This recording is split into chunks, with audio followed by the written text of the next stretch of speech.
Hello and welcome to another edition of the Osceola's Reeling Them In Recruiting Podcast and YouTube show. My name is Pat Burnham, and I am joined by Osceola recruiting writer Nick Carlisle. Nick, what's happening in Tallahassee? I'm talking to you from Lake Lanier, Georgia, trying to fit in some vacation, but unfortunately, or fortunately, Florida State is firecracker hot on the recruiting trail, man.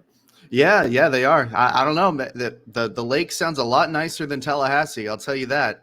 I'd be able to actually jump in and swim around instead of baking in the sun all day. So I'm a little envious of you, Pat. I'm going to be honest. Well, I appreciate it. I appreciate it. Hopefully, at some point, I'm actually going to be able to walk down the lake. But I'm a big fan of football, so I'm happy to be here. And listen, got a lot of good news to share with Florida State fans.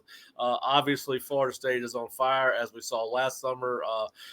Mike Norvell and his staff have leveraged those official visits into several commitments. I believe we're now at 5 over 8 days, 6 over 8 days, something like that. It seems like I can't remember the exact number, but it's a lot. And listen, we may or may not be joined by Fish. We will see.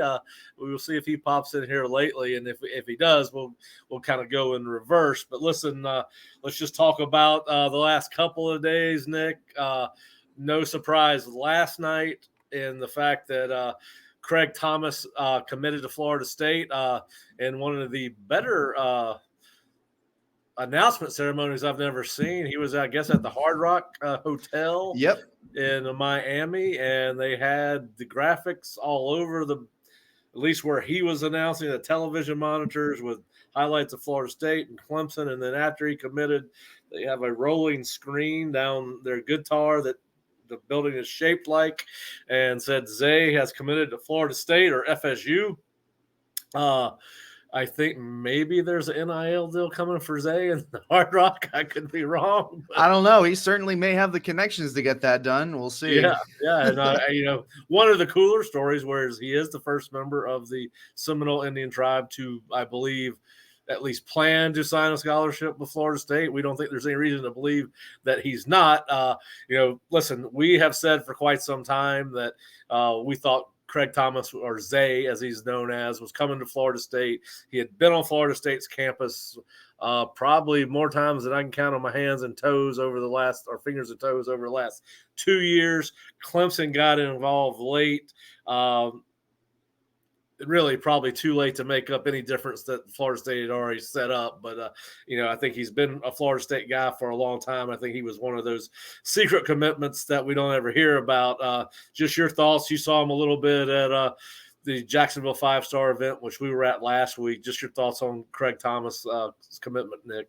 Yeah, I saw him in Miami as well when we went down for the Rivals camp in Miami. I mean, he's the perfect cornerback prospect or defensive back prospect that Randy Shannon likes to employ in this defense. He's got great length, great catch-up speed, good hips, all the things that you're looking for. And, he's been one of those kids that we felt has been, if not within the Florida State camp, rapidly approaching that since about March or April when he took that unofficial visit. I can't remember which one it was, but it's felt like he's been a Seminole for a while now, and it's just a matter of time and pulling the trigger. So he's a good looking prospect, certainly a great add to the defensive back room, Pat. And I think if he signs in December, he'll be real good. Yeah, listen, long cornerback can we saw him play corner in Jacksonville with the Rivals 707. He's a kid we've said that was probably going to be a safety when he got to Florida State. I'm not sure he can't play corner. Florida State obviously preaches that they will cross-train kids at any position, particularly, defensive backs, linebackers, and offensive linemen.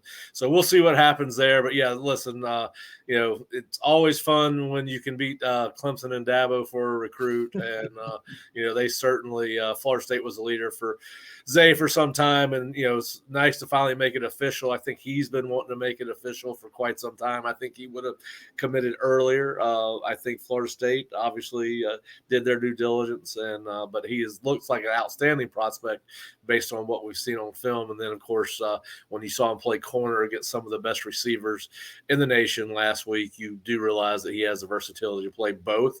Then, of course, the night before that, we got Chase Lofton, the tight end from Omaha, Nebraska, committed.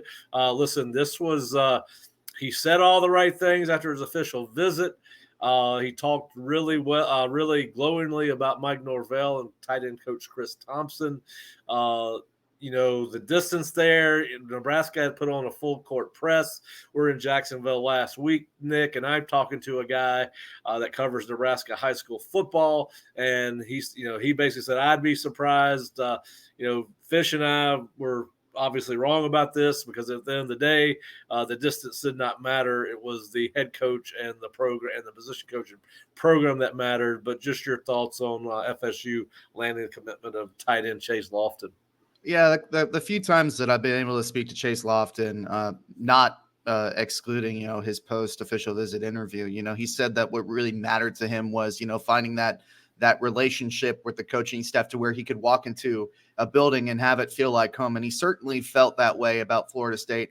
And I can't remember how long ago it was. Maybe it was a show 2 weeks ago, but I felt that it really would come down to, how much of a home, Coach Chris Thompson and Norvell could make Florida State feel like in Chase for Lofton, and that would be the deciding factor. So obviously he's got a lot of upside. He could play inside at the natural tight end spot. They could bump him out into the Y, and he could be I believe they call it a matchup nightmare to either a defensive back or a linebacker, whichever one is unlucky enough to line up on him. So good looking prospect.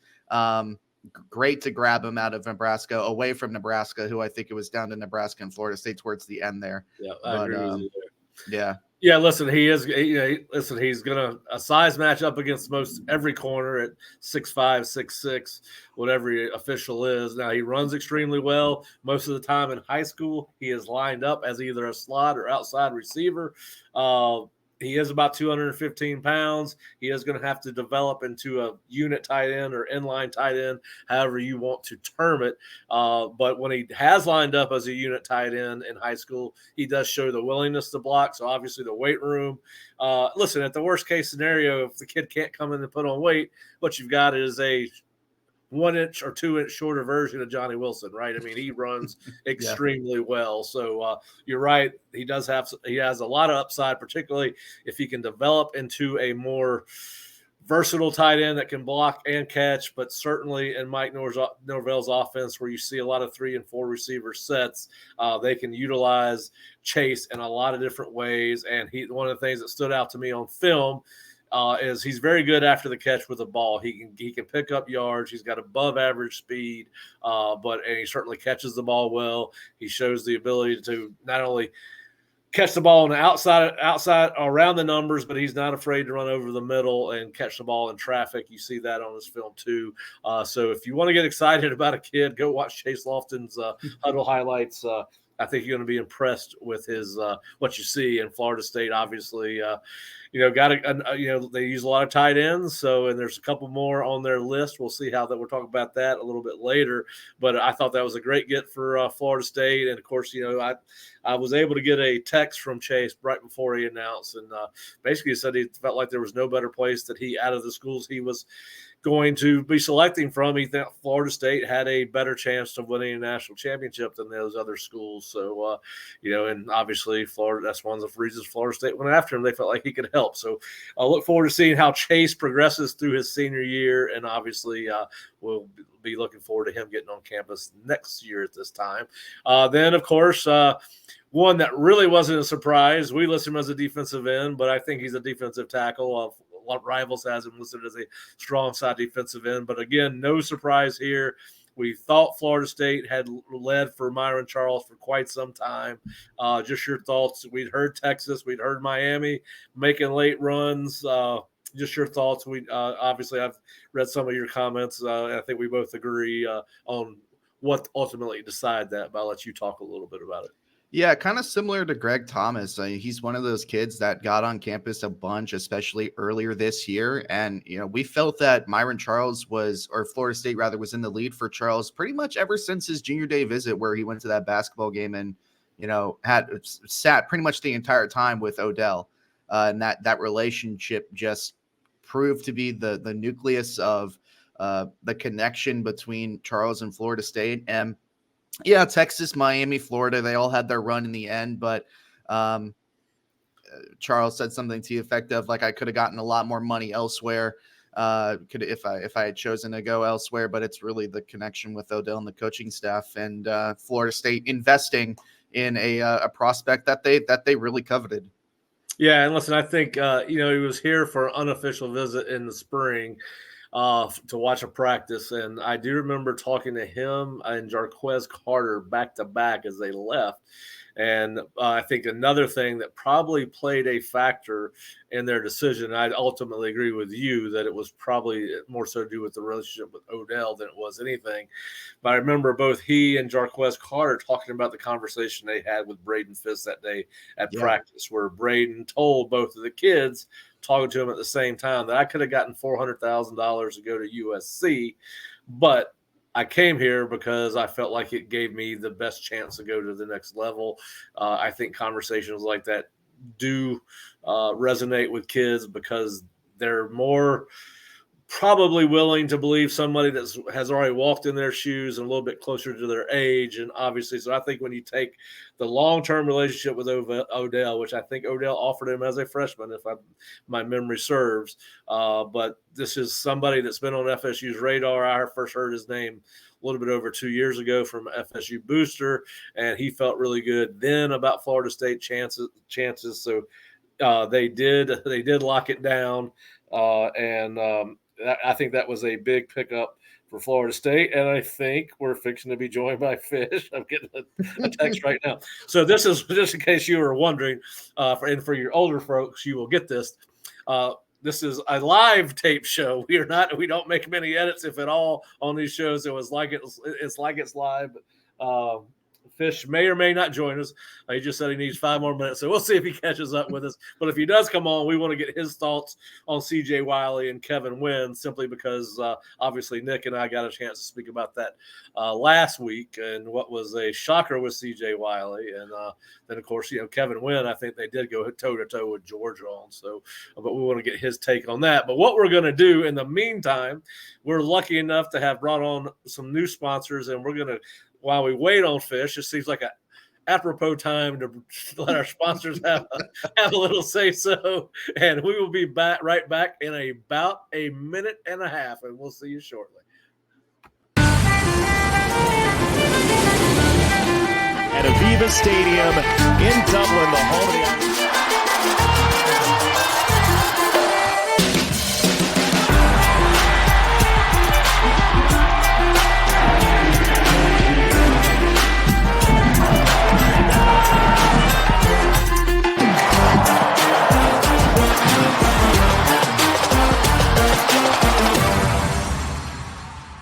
Seminole fans, Alumni Hall is your ultimate FSU shopping experience and has moved to a new location off Timberlane Road in Tallahassee. Shop FSU gear from Nike, Champion, New Era, Yeti, and more. Alumni Hall has Seminole gear for the entire family, plus accessories and gifts. Spend $150 and you'll earn $10 off your next purchase with their Hall Pass rewards. Stop by their new location on Timberlane Road near REI or shop anytime online at alumnihall.com. Alumni Hall, where Seminole fans shop. Finding an experienced lawyer you can trust is crucial. With over 50 years of combined litigation experience, the attorneys at Mowry Law Firm are dedicated to providing our clients with exceptional legal services, focusing on car and trucking accidents, premises liability, and wrongful death. Call 904-824-7799, MowryLaw.com.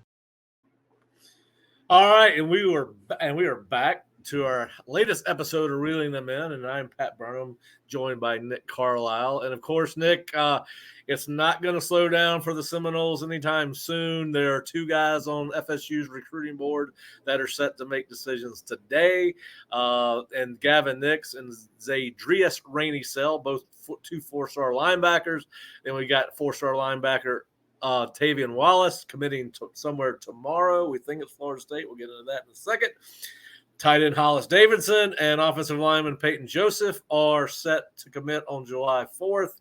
And those are just the ones we know about. We know a couple of those guys actually moved their commitment dates up. When we had talked with Gavin Nicks and Hollis both after their official visits, they were both, they had no set date, but they thought it would be middle to late July. Obviously, they've gone back home, found out what they need to find out from FSU and whoever the other schools they're involved with.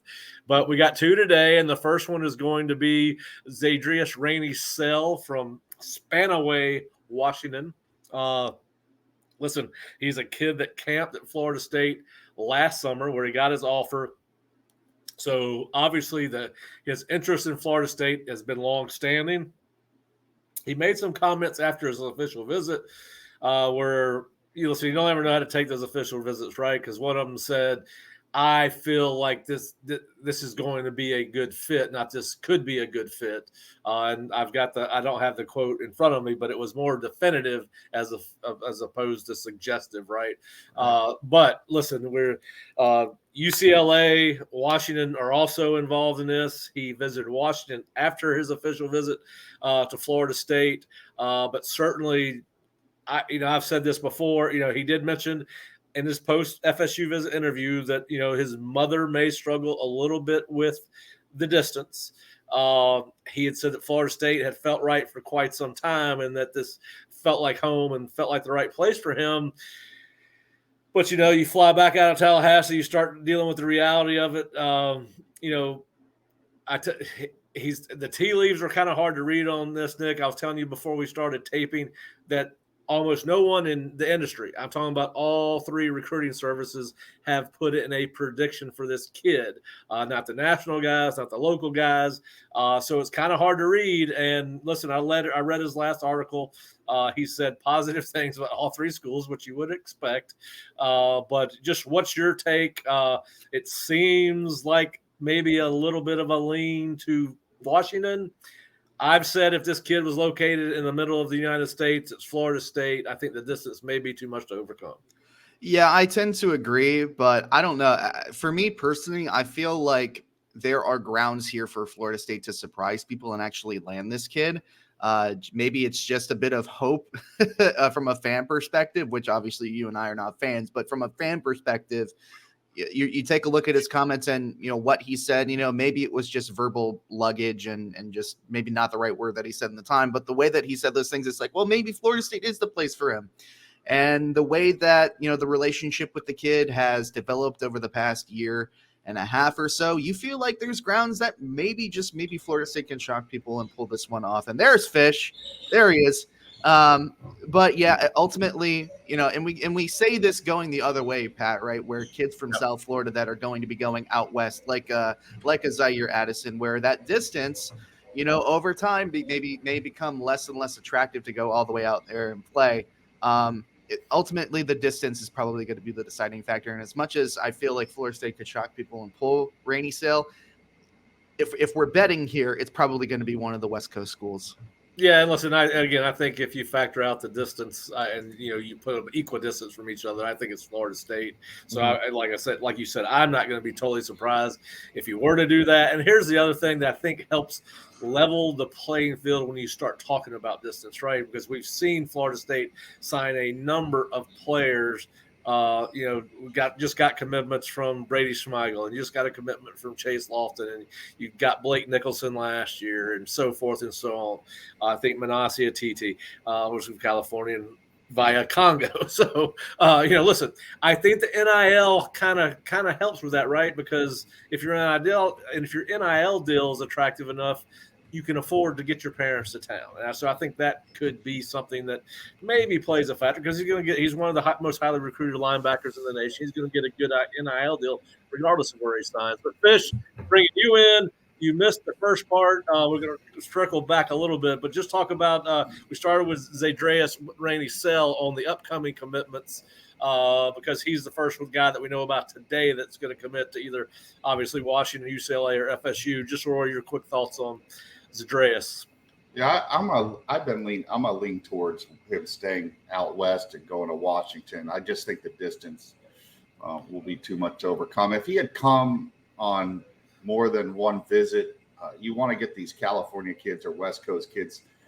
He came last summer and then he came back this summer. I just think there's too much in between time. If he had been on campus 3 or 4 times this spring, I would have felt a lot more comfortable. I just see him staying out west. They put up a nice effort for him. but I do think this will put them back in line for maybe somebody locally or in Florida as an Alford.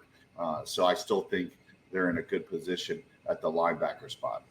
Yeah, I do too, particularly with what we think is going to happen tomorrow. We're going to talk about that in a few minutes. But let's move on to the next linebacker who is scheduled to commit today, and that is Gavin Nicks from Bradenton IMG. And unfortunately, listen, I think he really does like Florida State. I think he likes all the schools that he visited, but it's coming down to Florida State, Miami, and Oregon. And Fish, I'll let you know, listen, you were the first one on this. I have kind of I guess, gotten further evidence that what you're saying is true. But what do you think is going to happen with Gavin?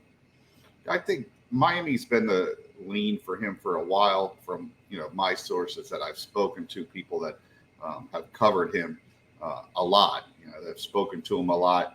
I just think it's one of those things where it almost seems like FSU got in the game too late. It never seems like they got real traction. He came on a visit. The one thing is, every kid that comes on the visit, you hear the same thing: great family, everything. Like if they had to decide right when they were leaving the Moore Center, you would put in the future cast for each one of these guys, because they all say the same thing. It's just once they get away and they start to look at all the things that they have put together as far as their visits and what they see on each one of these things, then they make their decision based off of that.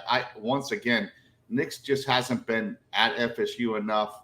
I think that this is something that we've seen it enough with these recruitments. The more they're on the visits, the more time they're around the coaches, and they get that family feel, and they really get to understand what it's like to be part of this program, and they almost feel like they're part of the team at some point. You get a better feel for where they're going. Nicks just never seemed like he was going to Florida State, in my opinion. I think they did a great job of getting him on campus, and these kids love it, and they're like, it puts a little thought in their head. But at the end of the day, he's been to Miami a lot, and I just think that hurts Florida State. Yeah, and we always talk about, in most cases, it's going to be show me what you do, not don't tell me what you say. Follow the trail. And listen, he's an outstanding looking prospect. I've heard this morning for the second time in 24 hours that it's Miami. I would be shocked if it's otherwise, but hey, we are ready to go at the Osceola. If he commits to Florida State, we've got the story ready to go, and he's a hell of a prospect. And listen, seems like a great kid based on my limited interaction with him, particularly in person. I've talked with him twice in person, and seems like a really smart, level-headed kid.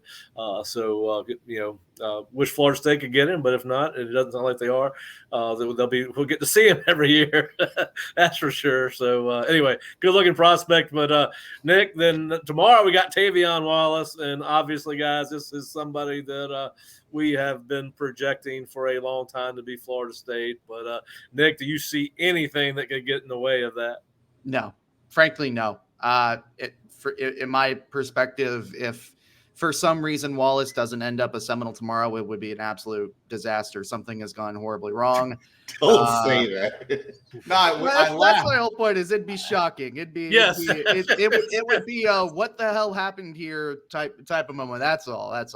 Listen, man, all the fans, they remember the ones that you got wrong. They don't remember the ones you got right. So I mean, last signing day we took a bit of a beating, but honestly, I think Tavon, this has been the total opposite. He's been to FSU a lot.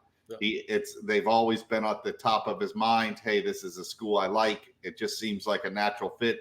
I honestly feel he's been committed for so long because he's been such a heavy lead. So I feel comfortable saying it, and I put in a future cast with Tavon going to Florida State. Yeah, I'll feel really bad about that one because I put in my future cast weeks and weeks ago on him. But I'm not one of those guys that waits until I've been told by the kid to put in my future cast. I try to do my own research, listen to what the kids say, listen to what you guys say. I try to put it all together. I don't wait until the coach calls me and says, hey, he's going so-and-so. It's not the way the game's supposed to be played. If you look, you look at Gregory Thomas and some of these guys, we put their future cast in a long time ago. So it's Yeah, and I'm with you. I think that both those kids have been silent commits for a long time. I think that they have told Florida State this is where they want to be. I think Tavon and Greg are, listen, I don't think we ever – I think you and I have talked a long time about and we'll circle back to you on Greg Thomas now, but I think we thought both these kids were silently committed or wanting to commit to Florida State a long time ago. I'll just circle back to you because you haven't had to talk about Thomas. What were your thoughts on him last night? I think it's a very good get. Heritage is a great school, and they continue to produce talent, high-end talent. It's always good to have a pipeline into that school. I think having Pat Surtain, I think it's going to help them with Byron Lewis. I think that you want that. You want these programs that you got a couple that you could count on in recruiting. You don't want to have to fight for – I'm not saying they didn't fight for Gregory Thomas, but it's a lot easier to get a commitment from a kid when you have those ties to that program like Heritage, Thomas, and now Tavon Wallace, getting both of those guys. I think I've watched Thomas this spring a few times. Once again, his versatility, his ability to play multiple positions, you're starting to see a different type of recruitment with certain type of players that fit their scheme. They want guys that can play not just at, say, hypothetically, spot A. They want guys that can play spot B, spot C in defense in the back end, that they can move these guys around, that they can play multiple positions so they're not pigeonholed to one position. If that kid can't play there, now they're stuck with the player, and that kid probably gets processed. They'll be able to give this kid more of a chance in that defense. So I like the Thomas commitment. I like what they're going to get with Tavon Wallace. These guys fit what they're doing. We can't argue about any of these guys. I think they're getting very good football players right now. And to keep going backwards, I want to, since we didn't get a chance to talk to you about this last week, how surprised were you when CJ Wiley dropped? Because I have him rated the number one receiver in Georgia. Anytime you have a number one guy at a position in Georgia like that, and Georgia's recruiting them and want them, you're going to be surprised because they pretty much get who they want. But Florida State, honestly, has done a great job. I know they lost Bolden last year, but they've done a great job of getting into Georgia. They got Landon Thomas last year. They're getting good players. They got a really good running back last year from Georgia. Now they get Wiley. They've made inroads into that state, and I think it's huge because you can't just rely on the state of Florida. Having another state that's so close to you that you could go in and get top-end talent. Wiley's a big-time get. I mean, just watch his film. I know FSU fans were a little upset that Joshua Moore went to Florida. This kid, personally, I think is a way better prospect. And I like Joshua Moore a lot. I think this kid has the upside to play not only Saturdays but Sundays. He's that good of a player. Yeah. Well, what we also learned last week is that Nick is starting to develop a little recruiting intuition. So we're sitting in the ballroom in the hotel, and he goes, you know what, I'm just going to start on a CJ Wiley file just in case. And about 5 to 7.5 minutes later, I see Nick stick earbuds into his ear, and all of a sudden he's saying, Florida State just got Wiley. It's like, okay. And I don't think that whole hotel was kind of silent. The Georgia guys that were sitting about 20 feet from us were in their jaws hit the ground. They got really quiet over in the national analyst room where we were partitioned off from. But anyway, that was crazy. But good for them. We'll see how it goes. He had some comments that were interesting during his assignment announcement ceremony. So some work to do there. But listen, don't borrow trouble. He's in the boat right now. Now Florida State's job is to keep him in the boat. All right, so then the other guy I want to talk to you about, because we didn't get a chance to talk to you about him yet, was Kevin Wynn, the defensive tackle and aspiring chef from Georgia. I really like him. Another big body guy that you put on the D line inside. He moves real well. You watch him. These are the guys Odell's had a lot of success with. Big physical guy that can push, recreate the line of scrimmage. He pushes the line of scrimmage back. He could get in the backfield, very effective against the run, give you a little bit of a pass rush, but he was a must-have. They needed to get more guys on the defensive interior line and guys that they can develop from the high school level that have upside to play at a very high level. I think this kid has a chance to be an all-conference type player at Florida State.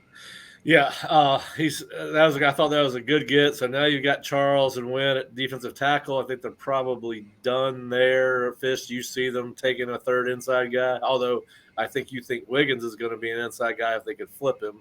I mean, the only way they take a third guy is like if a Justice Terry shocks the world, like one of those guys that's from Georgia, that Georgia can't take everybody. I mean, they already have like 4 or 5 big time like D linemen either committed or leaning their way. That's the only way is you always leave one spot for that whale, especially when you already have 2 in the boat. If you can get that one guy, focus on him all the way, you never know. I mean, recruiting, it's a marathon. You got till signing day. You've seen it before. I've seen Odell. You go all the way back, and I'm sure you'll forget this name. Nick wasn't even alive. Probably was Clifton Dixon was one of those guys, or there's been guys like that. What year was that? It was a long time ago. I'm not even sure I was alive. But I'm just saying, Odell's always had guys that have gone down where kind of he's kept it under the radar. He's recruited that guy. So I never count them out for a guy like that where on signing day he pulls a shocker. I'm not saying it's going to happen, but you always leave that room for that one whale. And, they're in a great spot, and that's what I like. They're in a position of strength where if they want to go out and get one of those elite guys, this puts them in position. Not that they can't, you still have to recruit these guys all the way to the end, but it's a lot easier for them now that the kid's committed to go after and put all their focus in one of those big time guys. Yep.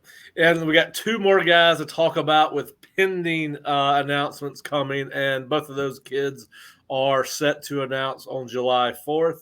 And Fish, you broke my heart yesterday when you told me that you had put a future cast in for Hollis Davidson to Auburn. Obviously, Hollis famously was committed to Auburn, decommitted, and within hours of decommitting from Auburn, had an unofficial visit set for Florida State, came back for a second unofficial visit to Florida State, followed quickly by an official visit to Florida State. And I think he's probably my favorite tight end, at least that Florida State's brought in for an official visit. And I just raved about Chase. So, but just tell me a little bit about why you think Hollis is going. I mean, obviously, I'm sure you've heard that from somebody, but just talk a little about Hollis.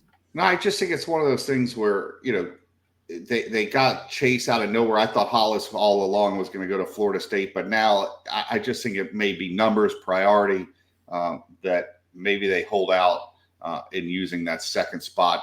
Probably feel like they're comfortable with just Lofton right now. I've always said the longer these things go, when a kid's leaning and leaning one way and they don't pull the trigger, and then some other kid pulls the trigger, it kind of puts that other prospect, pushes them out of the way. I don't feel good about it today. I'm not saying he won't go.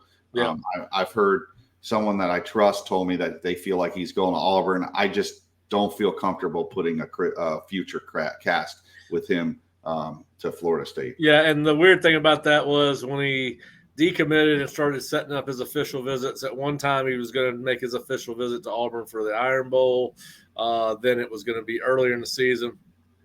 And then, of course, it ended up being the week before he came to Florida State. So, obviously Auburn wanted back in the game, got in the game. And, of course, as I always say, you can never count out Reverend Hugh. He's got that collection plate money. So we'll see. We'll see what happens on the 4th with Hollis. And then, of course, on July 4th, we also have the commitment of Peyton Joseph. Between Florida State and Memphis. That seems like a weird matchup going head-to-head for a 4-star guy. But, Nick, what are your thoughts on what Peyton Joseph's going to do? Complete disaster if he doesn't. I'm kidding. No, I mean, he's one of those kids that we felt good about for a while, even with the official visit that he took to Memphis. It just felt like with everything that he has or potentially has at Florida State, he's got the family connections with Ferguson, the amount of times that he was on campus. I mean, what was it, Pat? He was on campus like 3 straight days during that practice window. He something saw like that. 5 of the 15 days of spring between the practices and the showcase. Yes, he was there. So with all of those visits, and especially with somebody like Buchanan going to Miami, I think that I don't want to say it's a foregone conclusion that, he chooses Florida State, but you have to feel good about where Florida State is with Joseph. Now, Fish, I think that this is one of those things where the numbers games worked out for Peyton and FSU here. I cannot see any circumstance now with Max Buchanan and Rowan Byrne being off the board that Florida State, and Zaire Addison as well. I can't see him picking Memphis over Florida State. I think that he's always wanted to come to Florida State since he decommitted from Florida. I think the reason that he had not gotten a commitment they had not taken the commitment as they were seeing what else shook up with the offensive line board. What are your thoughts on Peyton Joseph and Florida State? Yeah, this was one of those things. It's a long game. That's why you talk about recruiting. I think once Max Buchanan decided to go to Miami, this kind of put him back in play for Florida State. Florida State didn't have a major need for interior linemen. That once again, we've talked about this. They need tackles, and Joseph, while he's played tackle in high school, is more of a guard. I think Florida State puts more of an emphasis on landing guys interior wise in the portal. That these guys lose a little bit of their, what they need from these guys. But once Buchanan decided to pull the trigger for Miami, and like you said, the Byrne kid went to Clemson. This gave an opening for him to take that slot. I think they're in a good spot. I think he will commit. Remember, this kid did go to, I believe he goes to school with Antoine Hill, so I think that's the Memphis connection, or he's tied to Antoine Hill. They're friends. Yeah. So that's why they're in the ball game. But I think Florida State's going to win out and get a very good interior lineman here. And then, of course, we're going to finish because we're a little bit going longer than I thought, which is never a surprise to us internally. But we thought we'd get it out of here in 30 minutes. We're at 30 It's my fault. It's my fault. Just no, it's all our fault. So we like to talk, and we love to talk football, so there's nothing wrong with that. All right, so we finally got – I think we all thought about it. I know Nick talked to him off the record in Jacksonville. I talked to him where I said – I can see that you're ready to just go ahead and get just his facial expression. He was ready to get it over with. He was ready to put it to bed. But Tramel Jones has ended any sense of drama surrounding his recruiting process. He is firmly committed to Florida State. There was obviously some talk, if you listen to the show on a regular basis or follow recruiting, it was a lot of noise about the University of Florida. But Nick, I know you talked to him a little bit in Jacksonville. Kind of what were your thoughts heading into his announcement? Yeah, I mean, he told us straight up that, look, I'm going to be shutting it down. I asked him, when he was thinking about making that announcement, and he just plainly told me, and he said he's ready for it to be over. He said that he for whatever reason he didn't want to straight up give it away during his official visit. He wanted to make a proper announcement about it. Yeah, I mean. The only thing is, he did give it away during the special visit. He did give it. He did. It was like he gave it away, but he didn't give it totally away. But then I went straight on and started asking him how he felt about everything, and he kind of leaked CJ Wiley before it even happened. So from that point on, it's like, okay, and I think Jerry said it best. Is like if he actually bamboozles everybody and goes to Florida, he's got a career in the CAA for spy work.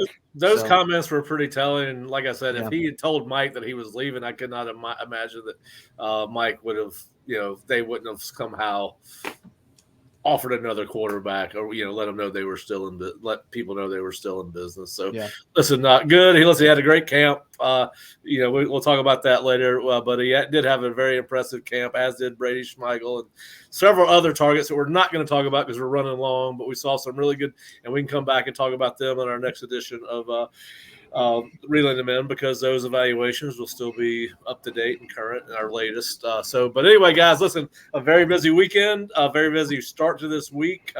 It's not going to slow down. Florida State did the same thing last summer under Mike Norvell, where as soon as the summer went into a dead period, they started filling up the class of 2024, and we've now seen that with 2025, and I think they have moved all the way up to the 29th ranked class in the Nation, if I recall correctly. They went from like it was in the 70s like 50, before. Yeah, something's weird. Something like that. But it's been a ginormous jump, and now that I believe they're 29. All right, guys. Well, listen, we'll have more news for you today. Obviously, if Nicks or Rainey sell or both commit to Florida State, we will have our commitment stories ready. If not, we will have board posts for our subscribers that lets them know where they committed to. And if you're not an Osceola subscriber, please go to theosceola.com and check us out. You can also go to floridastate.rivals.com, and it'll take you to the same place. By the way, the Rivals Network has done a complete facelift on the site. We think you'll be very pleased with the looks of the new site, how it's set up. You got a lot more access to a lot more, I guess, front page stories, Nick, the way I term it. We've also got a rolling thread on top that lets you know who's committed, who's visited, who we put in future cast for, all those types of things. And then, of course, if you're not an Osceola YouTube subscriber, please hit the subscribe button while you're watching this or before you log off, and obviously sign up for notifications so that you get notified when we do either Reeling Them Ins or Seminole Sidelines, which has comprehensive coverage of all sports at Florida State. But certainly appreciate you listening. Hope you enjoy the content, and we appreciate you listening for sure. But check us out at theosceola.com, and please subscribe to our YouTube channel because we feel like these shows are really informative, and we enjoy doing them, and we'd like to continue to do them. And obviously, we'd love to have your support, guys. This is supposed to be a slow period. It's not. So I'm sure we will hop back on one of these things later in the week. But I hope all of you that are watching and listening have a great 4th of July holiday if we do not see you again before then. But certainly keep close to the website. TheOsceola.com is the news will continue to break daily moving forward through the 4th of July weekend. And then, of course, listen, we know we got guys like Josh Petty that are scheduled to commit in August, and also Khalid Lockett. So we'll be continuing to follow their progress and reaching out to those kids and see if they've got any updates on what they're thinking. But Fish, Nick, enjoyed it always, guys, and hope you guys have a great rest of the day.